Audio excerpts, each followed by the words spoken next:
Eh bien, bonjour à toutes et à tous. Aujourd'hui, on se retrouve pour une nouvelle vidéo dans laquelle nous allons parler de Primtux, donc une distribution Linux basée sur Ubuntu et sur Debian en fonction de la version que vous choisissez.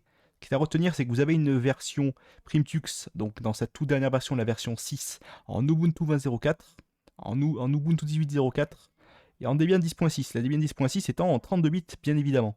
Ce que je trouve un petit peu con d'ailleurs, parce que clairement, moi, au lieu d'une Ubuntu 18.04 pour soi-disant des PC réticents à la 20.04 ou des personnes réticentes, je ne sais pas trop comment est-ce qu'ils ont voulu tourner la phrase, concrètement, je trouve ça un peu con. Surtout que la 20.04 sera encore supportée pendant un certain temps. Donc du coup, Primtux 6 aura une durée de vie relativement longue, ce qui n'est pas le cas de la Primtux 6 basée sur Ubuntu 18.04, dont la fin de support est beaucoup plus proche. Je dirais, dans mes souvenirs, 2023. Sachant qu'on a 5 ans de support gratuit chez Ubuntu et 5 ans de support payant par la suite. Donc ce qui fait 10 ans au total, bien évidemment. Et donc moi, ce que je tiens à vous dire quand même, c'est que la Debian, j'ai essayé de l'installer plusieurs fois, donc avec VirtualBox notamment, et avec VMware sur Windows, je n'ai pas réussi à l'installer. Alors je ne sais pas si ça vient de moi ou si c'est leurs ISO qui sont verrouillés, mais en tout cas, je n'ai pas réussi à l'installer. Par contre, la Ubuntu 18.04, je n'ai point essayé, mais je suppose qu'elle va fonctionner tout autant. Vu que c'est l'installateur Ubiquiti, donc c'est vraiment très très classique au niveau de l'installation. Et donc j'ai utilisé la 20.04 qui est bien évidemment selon moi la version la plus pertinente. Même si Primtux est conçu pour reconditionner des ordinateurs souvent anciens, je suis désolé, mais une Ubuntu 20.04, de la manière à laquelle ils l'ont configuré, ça marchera de partout. Même j'irais même jusqu'à avancer que ça fonctionne sur un Pentium 3 avec 1 Go de RAM, voire un Pentium 4. Pentium 3, Pentium 4 avec 1 Go de RAM, ça fonctionne très bien. Pentium 3 avec 1 Go de RAM, vous allez me dire que c'est pas une config très pertinente parce qu'un Go de RAM à l'époque c'était énorme. On avait tendance à mettre 128 voire 156 de RAM. Mais bon, vu qu'il y a de la pièce maintenant, passer un Go de RAM ces machines-là, c'est pas spécialement non plus complètement ridicule. Surtout en 32 bits. Donc vous preniez la Debian ou la Ubuntu, surtout la Debian évidemment pour du 32 bits. Mais les corps de duo, les Athlon 64XE, tout ça passeront sans aucun problème. Ce qui est malheureux d'ailleurs, parce que la distribution, comme vous allez voir, est très très peu consommatrice et est très très bien gérée. Donc concrètement, une version de 32 bits adaptée aurait été absolument excellente, je trouve, à mon avis. Et d'ailleurs, ça aurait peut-être été plus pertinent de mettre la version 18.04 en 32 bits, évidemment.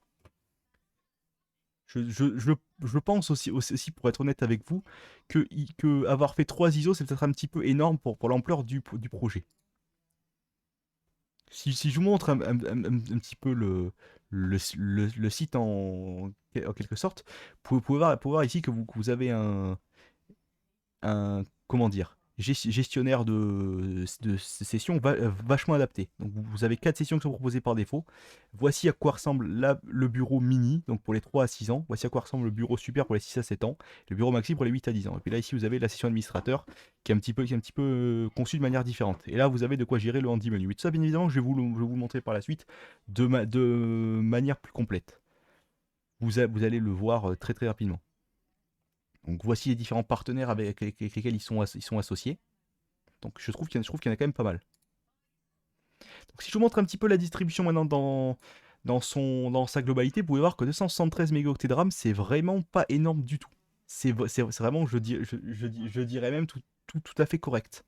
Pour une distribution, encore une fois, qui a, on va dire, toute la modernité à laquelle on pourrait s'attendre. Donc pour une école, ce serait absolument parfait notamment. Si je vous montre un petit peu donc les différents menus auxquels vous avez accès, donc là nous sommes sur la session administrateur, mais vous avez ici donc un récapitulatif des logiciels qui sont inclus, avec tout un tas de logiciels qui sont proposés. Donc vous avez bien évidemment ici le petit classeur qui vous montre à quoi correspond chaque chose. Donc vous avez beaucoup beaucoup beaucoup beaucoup de logiciels dans la liste évidemment. Donc bon, après, c'est rien de vraiment exceptionnel si jamais vous avez déjà monté ce genre de distribution à la mano. Mais là concrètement, le fait d'avoir quelque chose d'aussi complet de base, c'est vraiment pas mal. Donc il propose notamment le fameux LibreOffice avec l'interface des écoles, qui peut être assez intéressant aussi. Mais vous avez aussi la version complète juste à côté, bien sûr. Donc voilà, si on va vraiment jusqu'au bout, il y en a vraiment une sacrée liste. On est à 185. Et nous sommes sur une version 6.4.6.2, donc la version des dépôts, tout ce qu'il y a de plus classique. Je me suis intéressé un petit peu à comment étaient organisées les différentes applications, et j'ai remarqué que si nous allions ici, donc nous sommes dans la session administrateur, il y a une sorte de menu Whisker, mais je crois que c'est un anti-menu, ou un menu libre, je ne sais pas trop, c'était marqué menu libre tout à l'heure. Alors si on va dans Synaptic, qui est préinstallé par défaut, donc super prof, le mot de passe par défaut, ça ne va pas fonctionner parce que j'ai fait de la merde, je pense. Ou c'est TuxProf, il me semble, voilà, c'est TuxProf, je me suis trompé. Si nous allons dans les dépôts ici en haut, nous pouvons voir qu'il y a des PPA. Donc il y a un dépôt Debian pour GeoGebra. Et ensuite après, il y a beaucoup de PPA, donc notamment pour les polices Microsoft. Et puis j'y clique, je ne sais pas trop à quoi cela correspond. Nous allons voir ça tout de suite. Donc j'y clique, je suppose que ce sont des paquets, on voit. Ah ouais, c'est tout simplement des paquets un petit peu. Qui sont présents pour beaucoup de distributions d'ailleurs. Des paquets de. Je suppose pour l'éducation aussi. Et il y a un dépôt Debian Primtux. Encore une fois, et c'est là que si vous, les gars, concrètement, si vous savez faire un dépôt Debian et si vous êtes capable de maintenir ça, vous auriez pu vous affranchir d'un PPA, donc vous aurez pu virer le PPA et foutre le GeoGebra dans le. Enfin, vous aurez pu repackager quelque chose d'un petit peu plus propre, à mon humble avis. Parce que je ne dis pas que ces deux dépôts-là vont disparaître, voire trois vont disparaître à terme, mais ça aurait été quand même plutôt pas mal d'avoir tout dans un seul et même dépôt. Ça aurait grandement simplifié la chose. Je pense. Donc, d'ailleurs, si je vais voir dans ce qu'il est installé, vous avez 2350 paquets qui ont été installés, ce qui fait du coup que c'est une distribution qui est relativement lourde de base. Une Ubuntu montée à la mano, avec un environnement de bureau un peu plus complet, on serait à 1000-1200 paquets. Là, c'est vraiment parce qu'il y a beaucoup d'applications d'éducation qui sont préinstallées. Si je vous fais un petit peu le topo, si je vous montre un petit peu à quoi ressemble chacune des... J'ai oublié de vous dire aussi, parce que c'est assez important à noter, c'est un environnement de bureau, je dirais, vachement particulier. Ils ont monté un environnement de bureau, en fait, tout simplement. C'est un gestionnaire de fenêtres à la base Fluxbox qui a été beaucoup, beaucoup, beaucoup amélioré. Si je vous montre la tronche d'un Fluxbox, vous allez absolument pleurer. Donc si on va dans Images notamment, voici un petit peu la tronche d'un Fluxbox. Alors, est-ce que je pourrais vous trouver un Fluxbox de base? Oui, ça ressemble vaguement à ça, en fait. Donc si on cherche à aller voir l'image, voilà, concrètement Fluxbox de base. Et encore, ça c'est un Fluxbox qui aurait été un petit peu amélioré avec une barre des tâches et tout. De base, Fluxbox sur Debian, vous n'avez pas de barre des tâches. Donc Debian ou Ubuntu pareil, puisque Debian est la mère entre guillemets d'Ubuntu.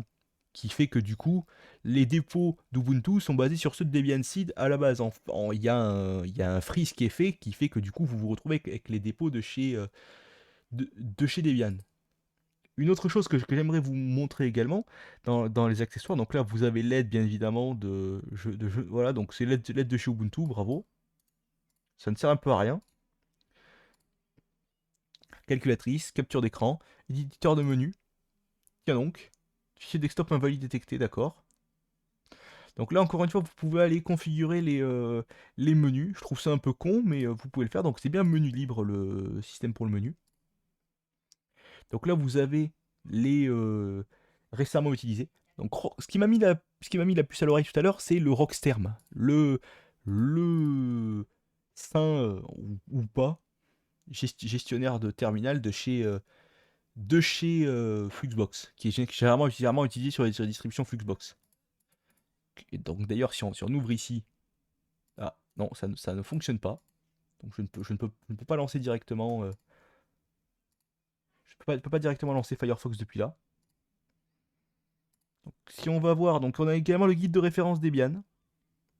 Donc Mousepad de chez XFCE, les polices, SpaceFM, parcourir le système. Alors celui-là, je le trouve un petit peu con. C'est un petit peu con d'avoir rajouté ça, mais bon. Je trouve quand même que c'est vachement plus correct que chez PCman FM. D'ailleurs, là, ici, si vous êtes dans votre /home/ administrateur, vous avez tous les fichiers cachés qui s'affichent d'ailleurs, ce qui peut être plutôt cool. Voilà. Si on va dans autre, Fluxbox Launcher, gérer le démarrage d'applications de Fluxbox session maxi. Fluxbox, parce qu'il y a donc 4 sessions Fluxbox qui sont proposées. Fluxbox session mini, Fluxbox section prof, Fluxbox session super. Bureautique. Donc on a HP Lib qui est proposé par défaut. Si jamais vous avez une imprimante de chez HP, bien évidemment. Et pour le fax, je ne sais pas trop à quoi cela sert, mais voici un petit peu la tronche de HP Lib. Je ne sais pas du tout s'il va se lancer. Normalement, oui. Vu qu'on est sur la session administrateur, il devrait se lancer, mais là, il ne le fait pas. Si je vais vous montrer également, donc vous avez LibreOffice, on l'a vu tout à l'heure. Et après, dans les différentes sessions, vous avez LibreOffice des écoles qui est un petit peu plus allégé et un petit peu plus adapté pour un usage d'écolier, bien évidemment. Là, ici, vous avez Scratch, donc une vieille version de Scratch, on dirait, voilà, donc Scratch 1.4. Toute première version. Alors, ils auraient peut-être pu quand même mettre Scratch 1, 2 et 3, que certaines écoles préfèrent utiliser des versions un peu plus récentes, sachant qu'ils sont disponibles sur Linux, dans les dépôts de certaines distributions d'ailleurs. Mais bon, après généralement au primaire, ils vont pas beaucoup plus loin que Scratch et ce genre de trucs là. Éducation. Alors au début j'ai lu Abdul, mais en fait c'est Aboul. Aboul Edu. Donc Chronos, si on peut voir la suite ici, ça serait pas mal. Chronosphère. Donc admettons, on va en lancer un. Donc l'autre fois avec le Mac, je vous avais fait un puzzle. Là on va peut-être essayer. Ah, la chronosphère, ça me tente. Alors, bien évidemment, la résolution n'est pas bonne, donc on va aller dans Affichage. Voilà. Écran VGA 1, résolution, on va mettre 1180 par 720. Appliquer et oh, ça fonctionne. Par contre, je vais trop oublier de relancer Chronosphère. Voilà. Et ce sont des paquets qui datent de, si on regarde un petit peu, ce sont des logiciels de chez KDE d'ailleurs. Ce sont des forks de logiciels de chez KDE, ce qui est plutôt cool d'ailleurs Word Clock. Donc ce sont des logiciels qui ont été entre guillemets refaits pour pouvoir être utilisés chez nous.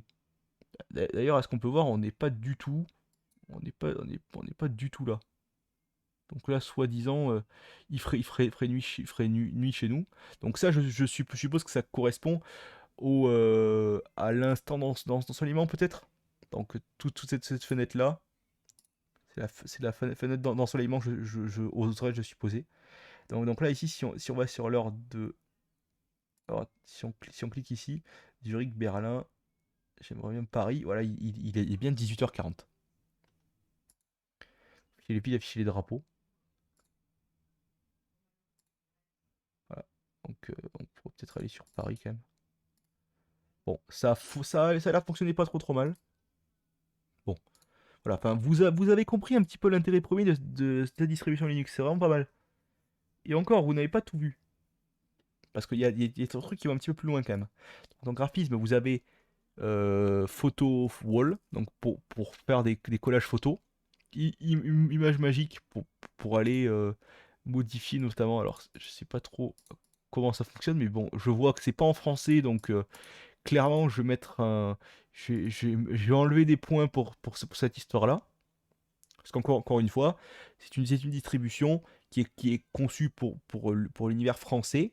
Donc c'est une distribution Cocorico. Et on n'a pas de français surtout. Donc je vais pas toujours aller chercher la petite bête. Bon, Scribus, c'est vraiment pas conçu pour les gosses, mais bon, je pense que je comprends mieux pour c'est là. C'est quand même plutôt pas mal pour des profs qui voudraient faire des affiches ou des trucs comme ça. Je peux tout à fait comprendre. Xane, donc le scanner. TBO, je ne sais pas quoi cela sert. Ok, bon, ça me semble être vachement... pour faire une BD, d'accord, ok. Bon, ok. Ça doit être assez connu. Internet, on a Firefox, FileZilla, ok. Ça, c'est très bien de l'avoir intégré. Et WPA GUI, ok. Jeu. Donc on a Tangram, Really, Omnitux Lite, Multiplication Station, Monsieur Patate. J'ai compris, donc ça c'est une très vieille suite d'apprentissage de chez Gnome.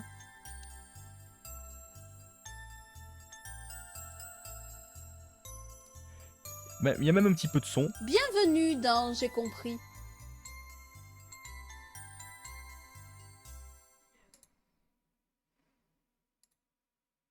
Alors, on va peut-être quand même couper le son. Ce serait quand même pas mal. Alors, est-ce qu'on peut lancer quelque chose? Parce que je n'ai jamais vu vraiment à quoi ça leur ressemblait. Allez, fonctionnement d'une écluse, tiens Tu donc. dois aider Tux et son bateau à passer de l'autre côté de l'écluse. Pour cela, tu dois cliquer sur les barres jaunes et vertes, les vannes, pour faire baisser ou monter le niveau de l'eau. Alors, la barre verticale de couleur représente les bords de l'écluse. On les ouvre et ferme en cliquant dessus. Deux ports de même type ne peuvent pas être utilisés en même temps. Ok. Ok, donc d'accord, il faut cliquer dessus. Alors, je suppose qu'il faut monter là après. Alors, non. D'accord, ok.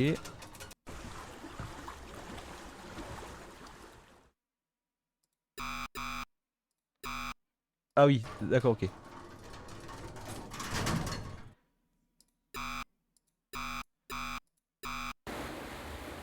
Ah oui, d'accord, j'ai compris. Ah, ok, faut faire remonter le niveau en bas pour que ça passe. Voilà, parfait. Magnifique. Tu que c'est passé. Génial! Ça fonctionne bien. Bon. J'ai quitté parce que sinon je vais retomber en enfance. Mais concrètement, ça fonctionne bien. Donc la base de la... Donc je connaissais pas, j'ai compris. C'est la toute première fois que je lance. Mais je remarque que c'est des activités assez sympas pour les jeunes en tout cas. Beaucoup mieux que ce qu'il y avait à l'époque sur les CD un petit peu pété. En tout cas, comme quoi le libre a fait du bien. Si on va voir un petit peu, bon, le tangram, vous souvenez un petit peu quand vous étiez gosse, je suppose que vous en aviez fait. Multiplication station, bon, ça va être un petit peu pété quand même comme play. Ah oui, d'accord. Ok, bon, je suppose qu'il faut taper 48. Ouais. Putain, même moi j'ai du mal. Je crois que c'est 56. Non. Ouf. Alors 8 fois 10, 80. Et, et 8 fois 2, 16, donc 96. Normalement, voilà.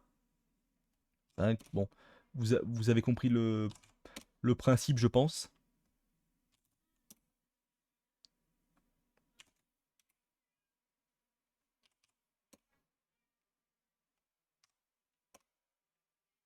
Ah bon.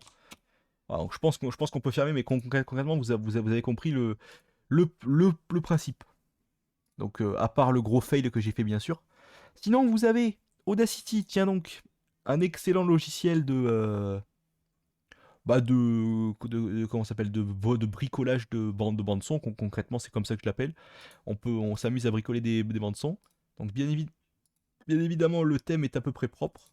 Donc ça, c'est quand même quelque chose qui se sera amusé à faire. Bon, par contre, rechercher les mises à jour, c'est toujours sur Firefox, bien sûr. Voilà, c'est toujours pas un logiciel qui intègre son propre système de mise à jour, ou alors qui se serait amusé à mettre les dernières versions dans les dépôts, n'est-ce pas? Parce que là, on est à la 2.4.2. Je suis désolé, mais Audacity serait quand même pas mal qui s'amuse à le mettre à jour. Bon, je suis d'accord, oui, c'est NLTS de chez Ubuntu, d'accord. Mais bon, une version de chez 2018. Sur une 20.04, je sais que le freeze date un petit peu de la 20.04. Je sais que oui, le freeze date de 2019. Mais ça n'empêche quand même qu'ils pourraient un petit peu faire un effort. Ils auraient pu quand même mettre un truc un peu moins pété. Pour LibreOffice, je peux comprendre, c'était une époque un petit peu charnière, donc entre la version 6.4 et la version 7.0, qui d'ailleurs, aujourd'hui, chez Manjaro, il me semble qu'on n'est pas encore passé à la version 7.0. On est à la 6.4.7.2. Enfin, tiré 2, donc c'est une deuxième compilation de chez Manjaro. Mais vous pouvez très bien avoir bien évidemment la version 7 de chez AUR. Mais chez Arch Linux, par exemple, vous l'avez par défaut, vous avez style ou fraîche. Ce qui n'est pas le cas, bien sûr, chez Manjaro. D'ailleurs, si on va voir un petit peu. Donc, après, je suppose que sur une unstable, peut-être qu'on aura peut-être la version 7. Là, je suis en testing, c'est peut-être pour ça aussi. Donc dans paramètres, et c'est là que ça devient intéressant, administration des environnements. Vous avez des boutons ici pour lancer Firefox Mini. Donc mot de passe de l'administrateur. Lux. Off. Ah non, je n'ai pas le mot de passe. Ah si, c'est bon. Donc ça c'est Firefox Mini. Dans une version correcte, j'ose espérer. 82, d'accord. Bon, j'ai pas fait les mises à jour en même temps, c'est peut-être pour ça aussi. Mais Audacity, il y avait des versions vachement plus récentes à l'époque. Sachant que l'ISO date d'il y a quelques semaines, même pas, je crois une semaine ou deux. Vous pouvez par exemple ici, donc non, ça c'est complètement factice, mais vous pouvez ici verrouiller les bureaux ou pas des différentes sessions. Donc je vais vous montrer par la suite, je vais vous montrer un petit peu à quoi ça ressemblait ces sessions, mais bon, c'est à peu près le même délire en fait, hein. Administration des applications, donc vous avez Handy Menu Mini. Donc voici un petit peu la tronche de l'Handy Menu. Vous pouvez rajouter des trucs.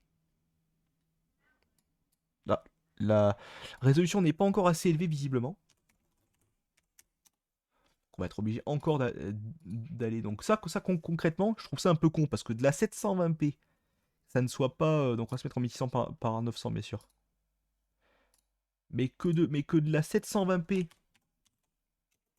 ça ne suffise pas pour ce genre d'application là. Sachant que qu'on soit bien d'accord, dans les écoles, ils ne roulent pas sur l'or, surtout dans les écoles primaires, donc ils ont rarement des ordinateurs et donc des écrans suffisamment hauts en résolution. Donc ça, c'est tous des petits trucs à prendre en compte j'aimerais beaucoup que les développeurs se rendent compte pour une éventuelle Primtux 7 un jour qui corrigerait beaucoup de ces petits soucis-là. Un petit Primtux 7 l'année prochaine, ce serait vraiment cool. Donc, si je vous montre également l'Handy Menu Super, donc je suppose que c'est la même chose, sauf que là vous avez un petit peu plus d'applications entre guillemets, puis vous pouvez rajouter des sections, ce qui peut être assez cool d'ailleurs. Vous avez donc les différentes sections donc de l'Handy Menu, l'Handy Menu Maxi. Bon, voici, il y a les jeux qui ont été rajoutés visiblement. Et donc vous pouvez voir que les applications ne sont pas du tout les mêmes. Voilà, donc c'est complètement différent. Donc vous pouvez voir aussi la gueule du homme, bien sûr. Sachez qu'une fois que vous avez configuré, puis que vous avez mis ce qu'il faut dans les différents dossiers, entre guillemets. Donc là, par contre, on est de retour sur PCman FM. C'est un petit peu... ouais. Alors, voilà. Maintenant, on se retrouve avec PCman FM, je trouve ça pas mal, mais pourquoi avoir plusieurs gestionnaires de fichiers, donc un pour les jeunes et un pour les profs /admin? Ouais, je ne sais pas trop. Donc du coup, maintenant, je vais vous proposer d'aller voir comment est-ce qu'on fait pour sortir... Ah oui, c'est vrai que le bouton est en bas. Donc on va faire fermer de la session. Vous voyez mon splendide Linus Torvald qui en prend une... Et donc là, à ce moment-là, pour aller chercher les mots de passe par défaut, donc là c'est mini, super ou maxi, tout simplement. On va aller voir mini. Sachant que la résolution est redevenue en 800 par... mais je pense que c'est même de la VM, ça. Je pense que concrètement avec une... Voilà, donc là ici vous avez le menu libre. Donc avec toutes les applications qui sont proposées. Donc pourquoi proposer le menu libre sur toutes les versions alors que vous avez le handy menu ici qui est beaucoup plus adapté pour les jeunes? Je ne sais pas trop. Par contre, j'espère que quand même, voilà, j'ose espérer quand même que écran, résolution, 1600 par 900, qu'on fait appliquer. Voilà. Donc là, on reclique un coup sur le handy menu. Voilà, parfait. Compilation jeu. Donc il y a vraiment tout qui est, donc il y a vraiment tout qui est là. Tout ce qui doit être là est là. Et vous avez compris, c'est tout à fait pareil. Par contre, si jamais admettons, je veux les lancer. Alors, Firefox est disponible. Et, et qu'est-ce que c'est que ça? Est-ce que c'est LibreOffice ou est-ce que c'est LibreOffice des écoles? C'est le LibreOffice des écoles. Donc la fameuse version un petit peu modifiée de LibreOffice qui contient notamment beaucoup de boutons, enfin beaucoup moins de boutons et une interface vachement personnalisée. Voilà. Donc c'est à peu près ça. Écris ton prénom. Non, non merci. Bon, du coup, ça vous propose, entre guillemets, d'enregistrer vos documents automatiquement avec des noms différents en fonction de ce que vous avez fait. C'est très pratique de demander ça aux élèves, ça évite beaucoup de fausses manip. Et c'est pas plus mal, concrètement, ça ne pose aucun souci. Mais le fait que les plus jeunes, donc là on parle vraiment de sacré marga, aient accès à ce menu-là, je trouve que c'est limite superflu. Le handi-menu suffira amplement. Sachant que les élèves ne sont pas censés, par exemple, accéder à, je sais pas moi, par exemple, au guide de référence Debian. Je pense qu'ils en ont strictement rien à foutre. Pareil pour. Ah, bah tiens, d'ailleurs, il ne se lance même pas. Si je lance Firefox par ici, est-ce qu'il se lance? Oui, il se lance. Donc, avec la même chose qu'on a vu tout à l'heure, donc Quant Junior pour Firefox. Je propose d'aller voir maintenant les autres sessions, si ça change quelque chose. Donc, on va faire ma session. Donc super, S-U-P-E-R, voilà. Alors ça change juste la couleur visiblement.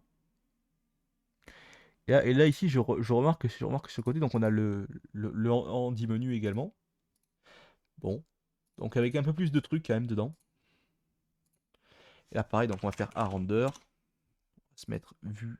Alors ça c'est vraiment problématique, je dirais entre guillemets, parce que enfin, ça fait vraiment rager. Donc bon, en VM, je sais que ça sera le cas, mais sur une machine un petit peu, on va dire entre guillemets, bah, une machine réelle, tout simplement, vous n'aurez pas ce problème-là logiquement. Je dis bien logiquement, parce que j'ai déjà vu ça, j'ai déjà vu des Debian en dur faire de la merde avec la résolution également. Donc normalement, ça devrait pas vous poser de soucis. Là, vu que c'est du Ubuntu, normalement, ça devrait passer. Parce que Ubuntu intègre beaucoup de tweaks concernant ce genre de choses. Alors, est-ce qu'on peut lancer Htop par exemple? Émulateur terminal XDebian. Alors oui, alors les plus jeunes, enfin, je sais plus exactement, je vais vous dire ça. Les 6-8 ans peuvent lancer Htop, qui est préinstallé d'ailleurs sur la distribution. Je tiens à vous préciser. Même si globalement ils doivent accéder par là, ils ont quand même accès à ça, ce que je trouve un peu con. Seuls les profs devraient y avoir accès selon moi. Sur ce, je pense qu'on a à peu près tout vu. Je vous propose maintenant de refermer la session. Et puis là maintenant, bizarrement, il nous fait ça, celui-là. Je trouve ça un petit peu bizarre quand même. Bon, d'accord. Sur ce, je vous dis à plus. Si jamais vous avez des questions, n'hésitez pas à les poser dans les commentaires. Je serai toujours là pour vous répondre. Merci beaucoup et à la prochaine.